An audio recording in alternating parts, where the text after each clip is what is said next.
Good morning friends, इडूसाला में आपका स्वागत है। हम लोग ऑब्जेक्टिव लूसेंट से मध्यकालीन भारत का प्रैक्टिस सेट लगा रहे हैं और इसमें चैप्टर 9 तक हो गया है। अब चैप्टर 10 है।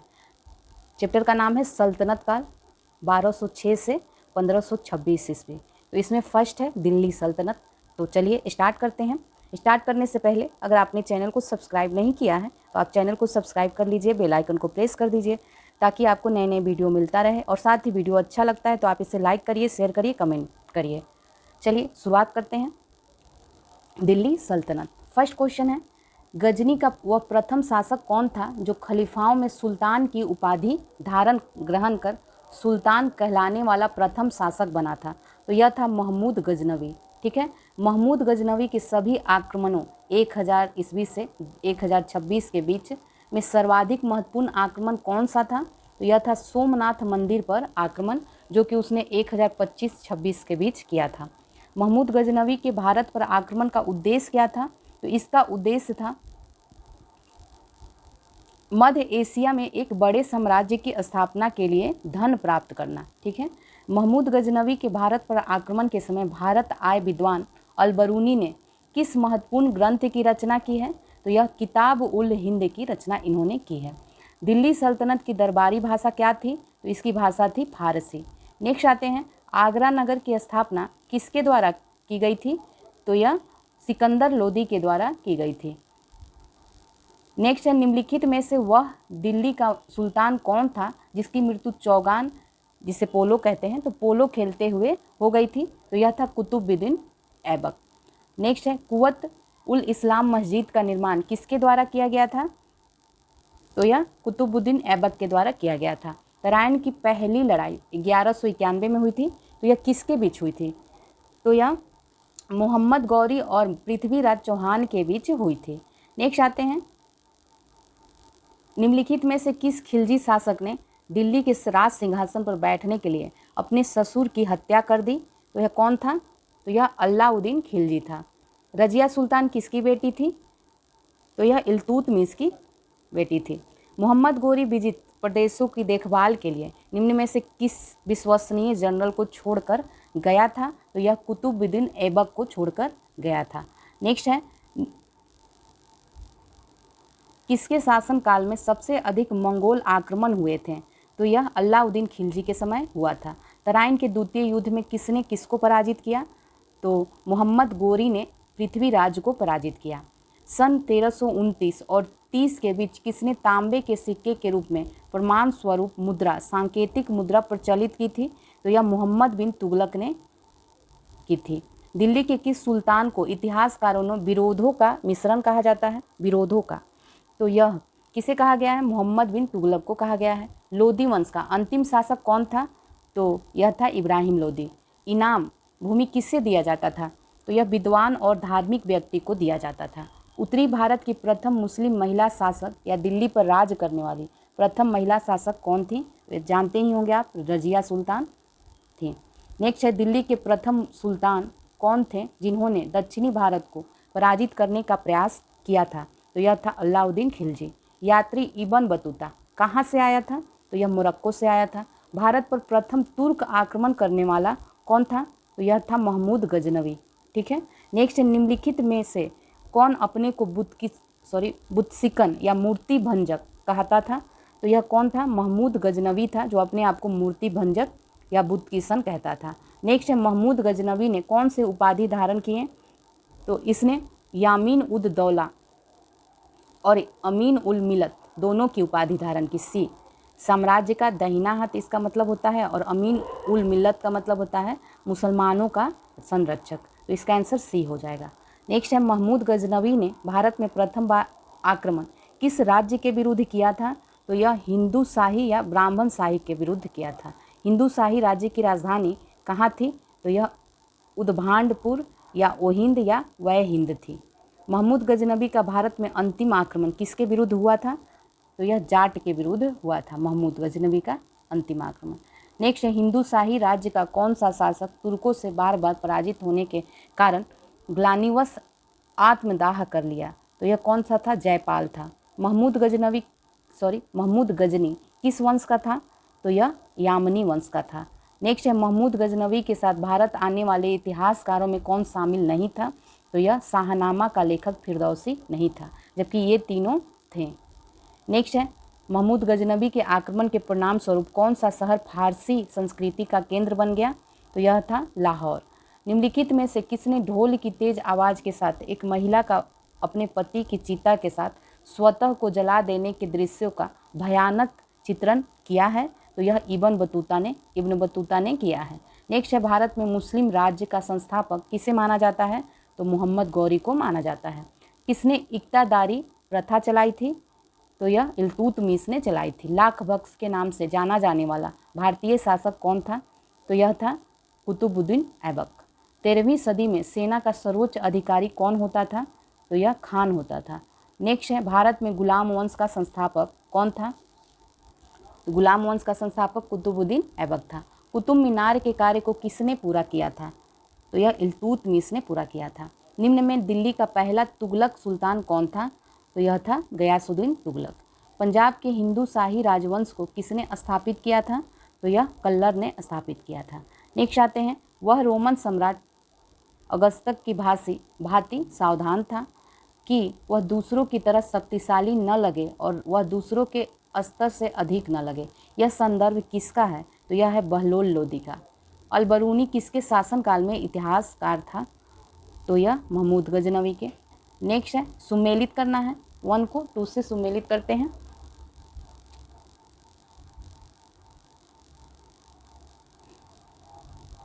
ठीक है, तो निजामुद्दीन औलिया किससे संबंधित हैं? तो यह सूफी संत थे। मलिक काफूर यह 1000 दिनारी भी कहलाता था। अलाउद्दीन खिलजी तो यह नियंत्रित दाम और राशन की शुरुआत की थी। जलालुद्दीन फिरोज खिलजी यह दास राजवंश उखाड़ फेंका था। तो इसका आंसर ए हो जाएगा। नेक्स्ट आते हैं निम्नलिखित में से कौन सा शासक या दास गुलाम राजवंश से संबंधित है? तो यह है इल्तुतमिश।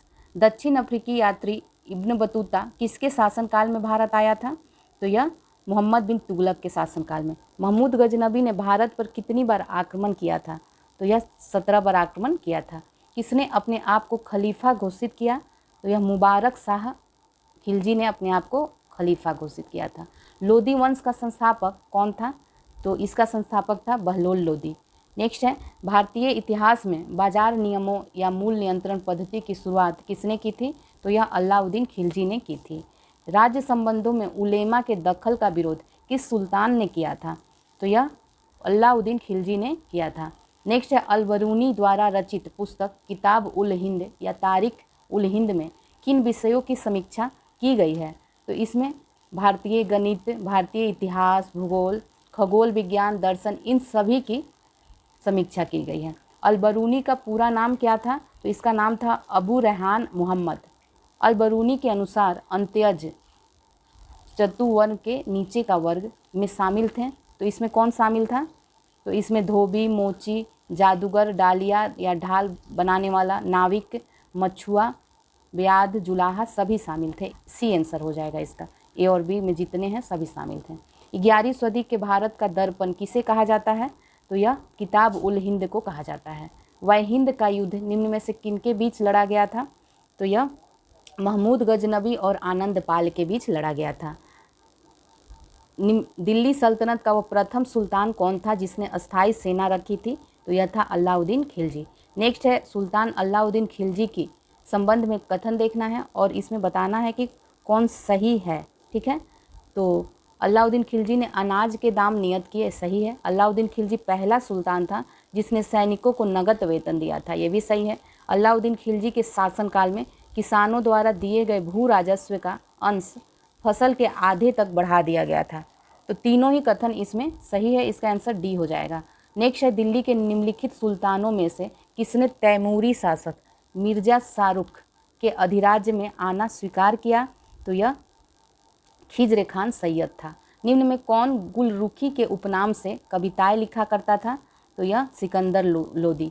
निम्न में कौन कथन रजिया सुल्तान के संबंध में असत्य बताना है? ठीक है, तो असत्य है ये बताना है, तो इसमें डी हो जाएगा जो असत्य है। बाकी ये तीनों जो है वो सही है, ए बी सी इसमें सही कथन है। देख लीजिएगा इसको।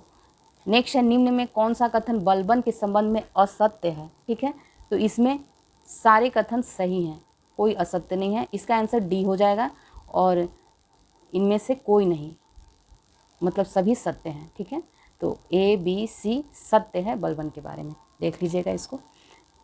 नेक्स्ट आते हैं, दिल्ली पर शासन करने वाले निम्न वंशों का सही क्रम क्या है?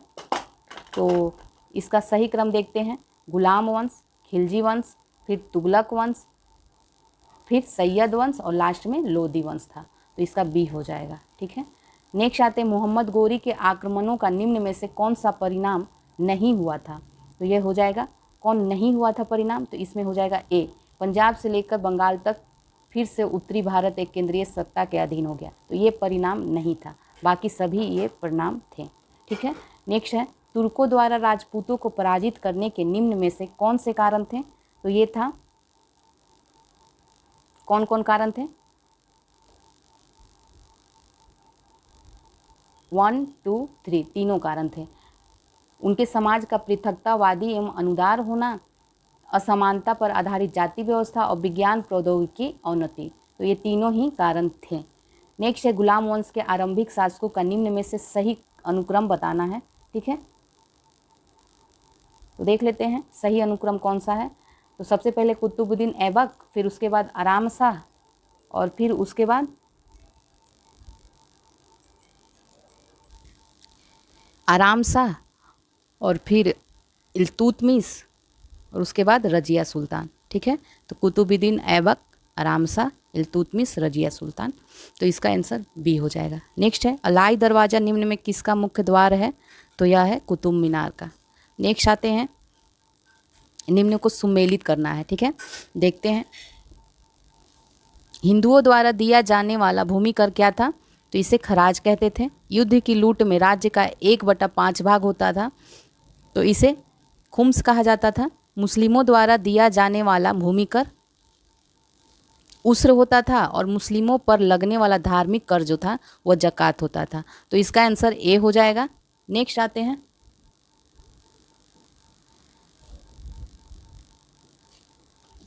नेक्स्ट है, इब्राहिम लोदी के बारे में कौन सा कथन सही नहीं है बताना है? तो ये है सी, इसमें सी हो जाएगा, जो सही नहीं है, बाकी सभी सही है। ठीक है, अमीर खुसरो के संबंध में हम लोग देखते हैं कौन सा कथन सत्य है। तो यह है, सारे ही कथन सत्य हैं। वे सूफी संत शेख निजामुद्दीन औलिया के शिष्य थे।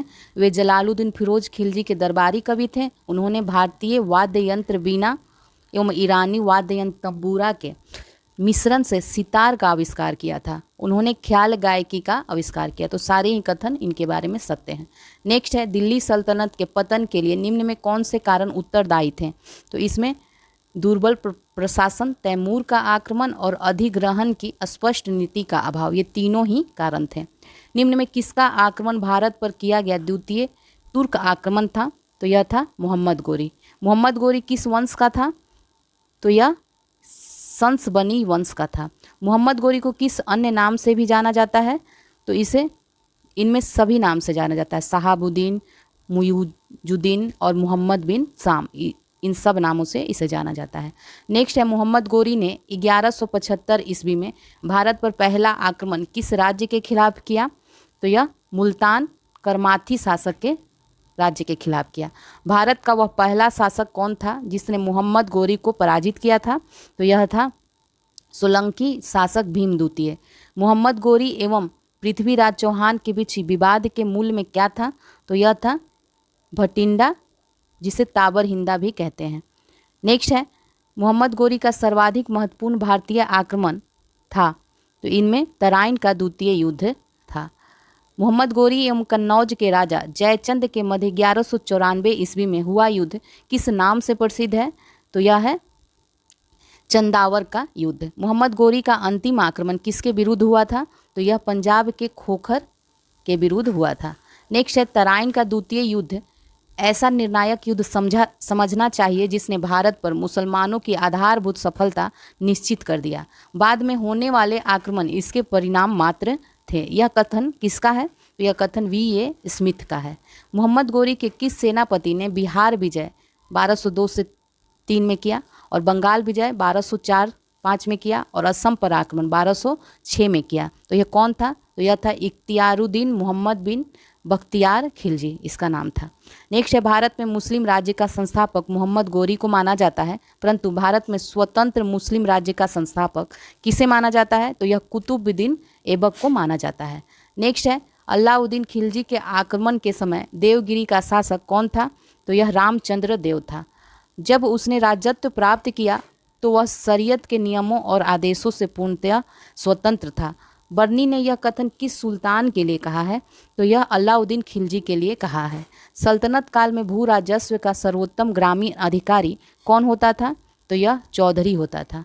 तैमूर के आक्रमण के बाद भारत में किस वंश का राज स्थापित हुआ? तो यह सैयद वंश का राज स्थापित हुआ था। निम्न में किस सुल्तान के दरबार में सबसे अधिक गुलाम थे? तो यह था फिरोज तुगलक। निम्नलिखित में किस सुल्तान ने बेरोजगारों को रोजगार दिया था? तो यह फिरोज तुगलक ने दिया था। निम्न में किस सुल्तान ने फलों की गुणवत्ता सुधारने के लिए उपाय किए थे? तो यह कौन किया था? फिरोज तुगलक किया था। नालंदा विश्वविद्यालय के विनाश का कारण क्या था? तो यह मुसलमान थे। नेक्स्ट है, तबकात ए नासरी का लेखक कौन है? तो यह है मिनहाज उस सिराज। अलाई दरवाज़ा का निर्माण किस सुल्तान ने कराया था? तो अलाउद्दीन खिलजी ने कराया था। कुतुबुद्दीन ऐबक की राजधानी कहाँ थी? तो यह लाहौर में थी। ठीक है। अलाउद्दीन खिलजी के प्रसिद्ध सेनापतियों में किसकी मंगोलों के विरुद्ध लड़ते हुए मृत्यु हो गई थी? तो यह है जफ़र खान। ठीक है, जफ़र खान की मृत्यु हो गई थी।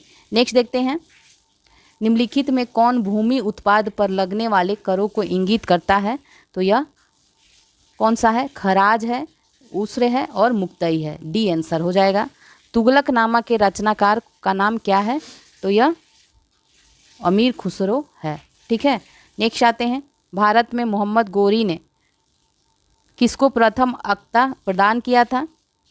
तो यह कुतुबुद्दीन ऐबक को किया था।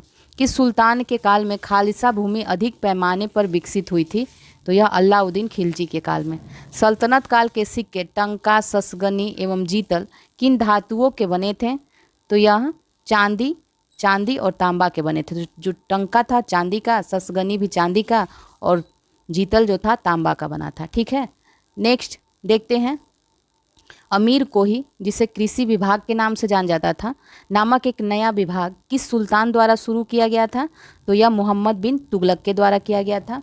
अमीर खुसरो ने किसके विकास में अग्रगामी की भूमिका निभाई थी? तो यह खड़ी बोली के विकास में। तैमूर लंग ने किसके शासनकाल में भारत पर आक्रमण किया था? तो यह नासिरुद्दीन महमूद तुगलक के काल में। ठीक है।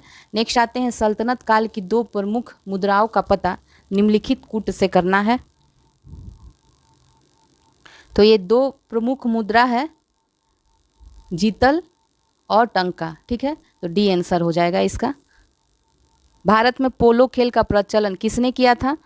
तो यह तुर्कों ने किया था। किसने एक तरफ संस्कृत मुद्रा लेख के साथ चांदी के सिक्के निर्गत किए थे? तो यह महमूद गजनवी ने किया था। अलाउद्दीन खिलजी के निम्न सेना अध्यक्षों में कौन सा तुगलक वंश का प्रथम सुल्तान बना था? तो यह था गाजी मलिक। ठीक है। नेक्स्ट आते हैं, जवाबित क्या था? तो यह राज्य कानून था। निम्न में से किस राजवंश के अंतर्गत विजारत का चरमो उत्कर्ष हुआ? तो यह तुगलक के समय। कथन कारण दिया है, देख लेते हैं। अलाउद्दीन के दक्षिणी अभियान धन प्राप्ति के अभियान थे, तो ये सही है। वह दक्षिणी राज्यों को कब्जे में करना चाहता था। आर गलत है, तो इसका सी हो जाएगा। ठीक है। नेक्स्ट आते हैं, सुमेलित करना है। लेखक और पुस्तक दिया हुआ है, तो सुमेलित करते हैं। जियाउद्दीन बर्नी के पुस्तक का नाम है तारीख फिरोज शाही। हसन निजामी के पुस्तक का क्या नाम है? ताजुल मासीर। मिनहाज उस सिराज का पुस्तक है तबकात ए नासरी। याहिया बिन अहमद सरहिंदी के पुस्तक का नाम है तारीख ए मुबारक शाही। ठीक है, तो इसका आंसर ए हो जाएगा। नेक्स्ट है, तौल की सबसे छोटी इकाई कौन सी है? तो इसमें रत्तिका इसको संस्कृत में कहते थे। प्रसिद्ध कवि अमीर खुसरो किसके दरबार में रहे? तो यह अलाउद्दीन खिलजी के दरबार में रहे। किसने सल्तनत काल में प्रचलित डाक व्यवस्था का विस्तृत विवरण दिया था? तो यह इब्न बतूता ने दिया था। तैमूर लंग ने किस वर्ष में भारत पर आक्रमण किया था? तो 1398 ईस्वी में इसने आक्रमण किया था। ठीक है। नेक्स्ट है, दिल्ली के किस मुस्लिम शासक के निधन पर इतिहासकार बदायूं ने कहा, राजा को अपनी प्रजा से और प्रजा को अपनी राजा से मुक्ति मिल गई? तो यह मोहम्मद बिन तुगलक के बारे में कहा गया है। नेक्स्ट है, दिल्ली के सुल्तान बलबन का पूरा नाम क्या था? तो इसका नाम था गयासुद्दीन बलबन। कौन सा सुल्तान नया धर्म चलाना चाहता था किंतु उलेमाओं ने इसका विरोध किया? तो यह था अलाउद्दीन खिलजी। नेक्स्ट है, दिल्ली में कौन सा ऐतिहासिक स्मारक भारतीय तथा फारसी वास्तुकला शैली का उदाहरण है? तो यह है हुमायूं का मकबरा। नेक्स्ट है, दिल्ली का सुल्तान जो दान दक्षिणा के बारे में काफ़ी ध्यान रखता था और इसके लिए एक विभाग दीवाने खैरात, जिसे दान विभाग कहा गया, स्थापित किया था? तो यह कौन था? तो यह फिरोज शाह तुगलक था। नेक्स्ट आते हैं, निम्नलिखित में से किस संगीत वाद्य को हिंदू मुस्लिम गान वाद्यों का सबसे श्रेष्ठ मिश्रण कहा गया है? तो यह होगा सितार। नई फारसी काव्य शैली सबक ए हिंदी अथवा हिंदुस्तानी शैली के जन्मदाता थे? कौन थे? तो यह अमीर खुसरो थे। अनुकूल परिस्थितियां मौजूद होने के बावजूद गुलाम वंश के शासक भारत में अपने साम्राज्य का विस्तार नहीं कर पाए। इसका मुख्य कारण क्या था? तो इसका मुख्य कारण था मंगोल आक्रमण का भय था। नेक्स्ट आते हैं, निम्नलिखित में किसने सिकंदर सानी द्वितीय सिकंदर की उपाधि धारण की थी? तो यह अलाउद्दीन खिलजी ने की थी। सिक्कों पर खलीफा का नायब खुदवाने वाला भारत का प्रथम सुल्तान कौन सा था? तो यह था फिरोज शाह तुगलक। सैयद उस सलातीन की उपाधि किसने धारण की थी? तो यह फिरोज शाह तुगलक ने धारण करी थी। इनमें से किसे कुरान नखवा, कुरान का पाठ करने वाला भी कहा जाता है? तो यह कुतुबुद्दीन ऐबक को कहा जाता है। नेक्स्ट है, किस सल्तनत कालीन शासक को मिन्हाज ने हातिम ताई सेकंड की संज्ञा दी थी? तो यह कुतुबुद्दीन ऐबक को दी थी। 2.5 दिन का झोपड़ा मस्जिद अजमेर का निर्माण किसने करवाया था? तो 2.5 दिन का झोपड़ा कुतुबुद्दीन ऐबक के द्वारा निर्माण करवाया गया था। निम्न में से कौन अपने को ईश्वर का अभिशाप कहता था? तो यह है चंगेज खान। ए, निम्न में से किसे बगदाद के खलीफा ने मंसूर, जिसे स्वीकृति पत्र या माना अभिषेक पत्र प्रदान किया था? तो यह इल्तुतमिश को किया था। नेक्स्ट है, दिल्ली सल्तनत का वह पहला सुल्तान कौन था जिसने दोआब के आर्थिक महत्व को समझा था? तो यह इल्तुतमिश था। दिल्ली की राजगद्दी पर अफगान शासकों के शासन का निम्नलिखित में कौन सा एक सही कालक्रम है? तो देखते हैं। तो इसमें है बहलोल लोदी, फिर सिकंदर शाह और फिर इब्राहिम लोदी। नेक्स्ट है, दिल्ली सल्तनत के तुगलक राजवंश का अंतिम शासक कौन था? तो यह नासिरुद्दीन महमूद था। ठीक है। नेक्स्ट आते हैं, मध्यकालीन भारतीय राजाओं के संदर्भ में कौन सा कथन सही है बताना है? तो इसमें जो सही है वो है डी, फिरोज तुगलक ने गुलामों का एक अलग विभाग दीवान ए बंदगान स्थापित किया था। ठीक है। नेक्स्ट है, कथन कारण है, देखते हैं। तो मोहम्मद बिन तुगलक दिल्ली छोड़ने के बाद 2 वर्ष तक स्वर्गद्वारी नामक शिविर में रहा। सही है। उस समय दिल्ली एक प्रकार के प्लेग से बर्बाद हो गई थी और बहुत से लोग मर गए थे। तो इसमें दोनों ही कथन सही है और व्याख्या भी कर रहा है। नेक्स्ट है, चंगेज खान के अधीन मंगोलों ने किसके शासनकाल में भारत पर आक्रमण किया था? तो यह इल्तुतमिश के समय। निम्न कौन सा सही सुमेलित बताना है? तो यह ए है, दीवान ए बंदगान तुगलक, ये सही है। नेक्स्ट है, सल्तनत काल में फवाजिल का अर्थ क्या है? तो फवाजिल का अर्थ है इक्तादारों द्वारा सरकारी खजाने में जमा की जाने वाली अधिशेष राशि। सी होगा इसका आंसर। ठीक है। नेक्स्ट आते हैं, दिल्ली का सुल्तान जो भारत में नहरों के सबसे बड़े जाल का निर्माण करने के लिए प्रसिद्ध हुआ वह कौन था? तो यह फिरोज शाह तुगलक था। नेक्स्ट है, कथन कारण है, देखते हैं। प्रारंभ में भारत में तुर्की प्रशासन सैनिक प्रधान था। तो ये सही है। अग्रणी सैनिकों नायकों के बीच देश को एकता के रूप में खंड विभाजित कर दिया गया था। तो दोनों ही कथन इसमें सही है और व्याख्या भी कर रहा है। तो इसका आंसर ए हो जाएगा। ठीक है। चलिए आगे देखते हैं। अपनी शक्ति को समेकित करने के बाद बलबन ने भव्य उपाधि धारण करी थी। तो यह जिल ए इलाही की उपाधि धारण करी थी। नेक्स्ट है, निम्नलिखित में से किसने भारत का सबसे पुराना मकबरा नासिरुद्दीन महमूद का मकबरा सुल्तानगढ़ी या दिल्ली का निर्माण करवाया और मकबरा निर्माण शैली का जन्मदाता होने का गौरव पाया? तो यह किसने किया था? इल्तुतमिश ने। ठीक है। इल्तुतमिश द्वारा बनवाया गया अतारकीन का दरवाज़ा जो कि अकबर के बुलंद दरवाज़ा का प्रेरणा स्रोत बना, यह कहाँ स्थित है? तो यह नागौर जोधपुर में स्थित है। किसने 40 तुर्की सरदारों को लेकर तुर्कान ए चिहलगामी या चालीसा दल का गठन किया था? तो यह इल्तुतमिश ने किया था। नेक्स्ट आते हैं, निम्नलिखित में से कौन राज दरबार में बलबन का सर्वप्रमुख प्रतिद्वंदी था? तो यह था इमामुद्दीन रैहान। निम्न में किसने चहलगामी चालीसा दल का पूर्णतः सफाया कर दिया था? तो यह बलबन ने किया था।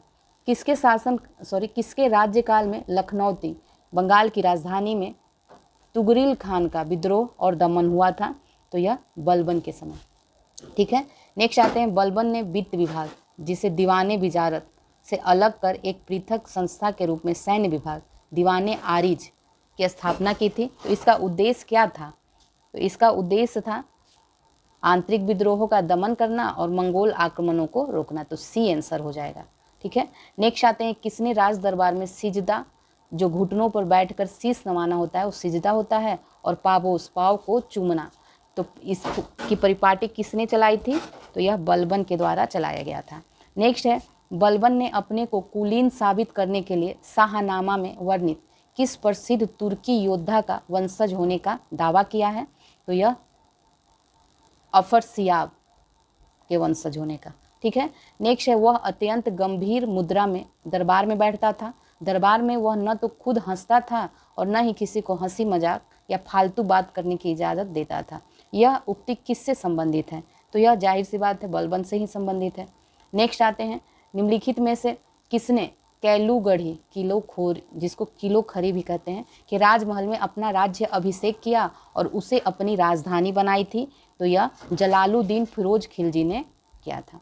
जलालुद्दीन फिरोज खिलजी के शासनकाल में घटी घटनाएं कौन सी थी?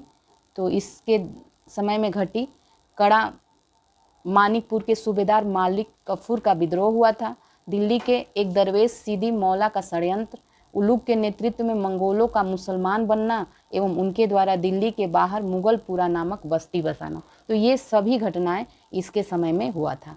नेक्स्ट है, दक्षिण पर प्रथम मुस्लिम आक्रमण देवगिरी के यादव शासक रामचंद्र पर किया गया। तो यह आक्रमण जो हुआ था किसके समय में हुआ था? तो यह जलालुद्दीन फिरोज खिलजी के समय में हुआ था। नेक्स्ट है, राजकीय व्यवस्था से संबंधित विभाग दीवान ए वकूफ सृजित करने का श्रेय किस सुल्तान को है? तो यह जलालुद्दीन फिरोज खिलजी को है। अलाउद्दीन खिलजी का मूल नाम क्या था? तो इसका नाम था अली गुरसास्प। ठीक है, अली गुरसास्प। नेक्स्ट है, अलाउद्दीन खिलजी के सेनापतियों के नेतृत्व में गुजरात विजय अभियान के क्रम में खंपात से किसे खरीदा गया, जिसने बाद में दक्षिण भारत की विजय का नेतृत्व किया था? तो यह मलिक काफूर था। मलिक काफूर को 1000 दिनारी कहा गया क्योंकि उसे 1000 दिनार में खरीदा गया था, इसलिए इसे 1000 दिनारी कहा गया। ठीक है, नेक्स्ट आते हैं, अलाउद्दीन खिलजी के समय में मलिक काफूर के नेतृत्व में दक्षिण अभियान, जो कि 1307 से 1312 ईस्वी में किया गया था। इस अभियान में पराजित राज्यों का क्रम कौन सा था? तो ये था देवगिरी, वारंगल और होयसल, मदुरा। ये था देवगिरी, वारंगल, होयसल, मदुरा। ठीक है, नेक्स्ट आते हैं, अलाउद्दीन खिलजी ने कहाँ के शासक को 6 महीने तक राजधानी दिल्ली में रखा? राय रायन राजाओं का राजा की उपाधि दी तथा गुजरात का नौसारी जिला उसके राज्य में शामिल करवा दिए। तो यह देवगिरी के शासक रामचंद्र को। ठीक है, नेक्स्ट आते हैं, दक्षिणी अभियान के क्रम में किसने मलिक काफूर को विश्व प्रसिद्ध कोहिनूर हीरा प्रदान किया? मलिक काफूर ने यह हीरा सुल्तान अलाउद्दीन खिलजी को भेंट कर दिया। तो यह प्रताप रुद्रदेव था। किसने कहा था, मैं ऐसे आदेश देता हूं जो राज्य के लिए हितकर है, मैं यह नहीं जानता कि शरीयत में इसकी इजाज़त है या नहीं? तो यह अलाउद्दीन खिलजी ने कहा। अलाउद्दीन खिलजी ने किसके कहने पर सिकंदर महान के समान विश्व विजय की योजना को त्याग दिया था? तो यह अल्लाह उल मुल्क के कहने पर। नेक्स्ट है, किसने 4 अध्यादेश जब्ती, गुप्तचर प्रणाली का गठन, दिल्ली में मद्य निषेध, अमीरों के मेल मिलाप पर पाबंदी जारी किया था? तो यह अलाउद्दीन खिलजी ने किया था। नेक्स्ट है, किस सुल्तान ने एक नया मंत्रालय दीवाने रियासत, जो वाणिज्य मंत्रालय कहा जाता है, की स्थापना करी थी? तो यह अलाउद्दीन खिलजी ने करी थी। नेक्स्ट है, किसने सैन्य शासन के क्षेत्र में दाग जो घोड़ों पर दाग अर्थात चिन्ह लगाया जाता था, एवं हुलिया जो सैनिकों के पहचान चिन्ह होते थे का प्रचलन किया था। तो दाग और हुलिया का जो पद्धति था वो अलाउद्दीन खिलजी ने ही शुरू किया था। ठीक है, नेक्स्ट है, किस सुल्तान ने सैनिकों को भू अनुदान के स्थान पर नगद वेतन देने की प्रथा चलाई थी? तो यह कौन था? यह था अलाउद्दीन खिलजी। एक अस्पा एक घोड़ा वाला सैनिक, दो अस्पा दो घोड़े वाले सैनिक प्रथा का प्रारंभ किसने किया था?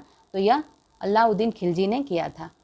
नेक्स्ट है, अलाउद्दीन खिलजी के राजस्व प्रणाली के सुधार के संबंध में कौन सा कथन सही है, इसमें बताना है।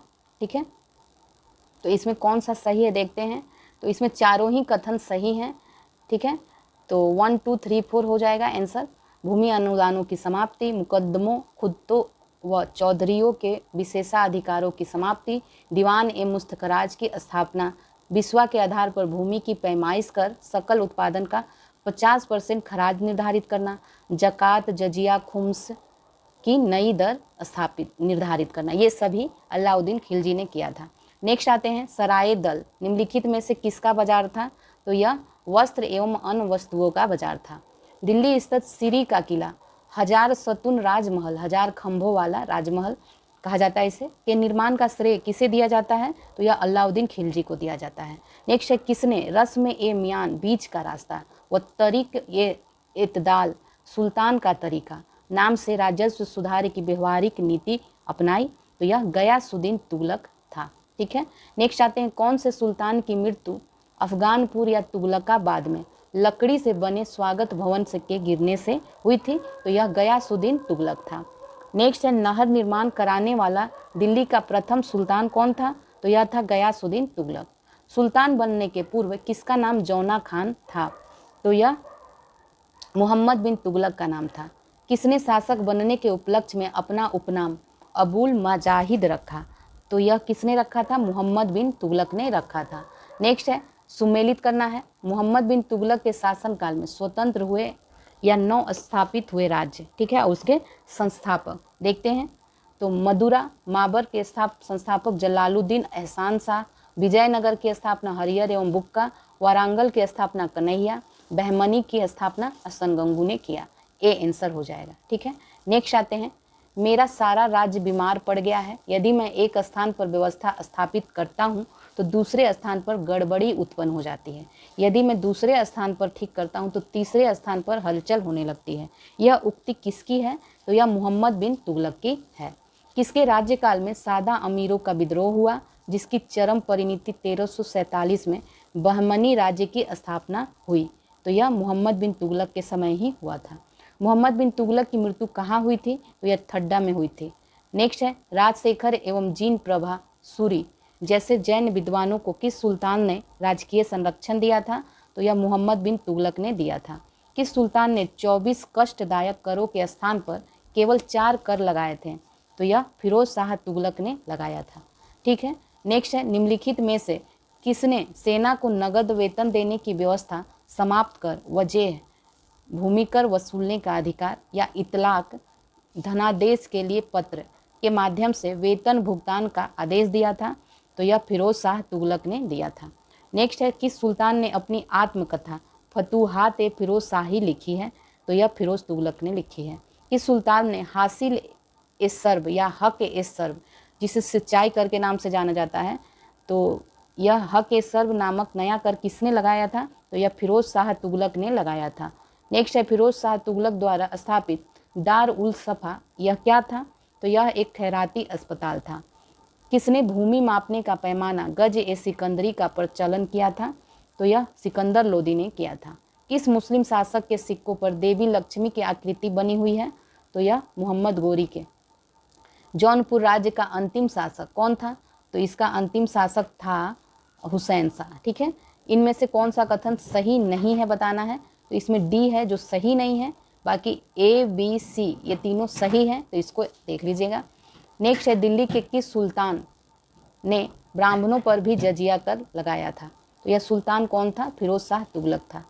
और चंगेज खान का मूल नाम क्या था? तो इसका नाम था तेमुचीन। ठीक है, तेमुचीन इसका मूल नाम था।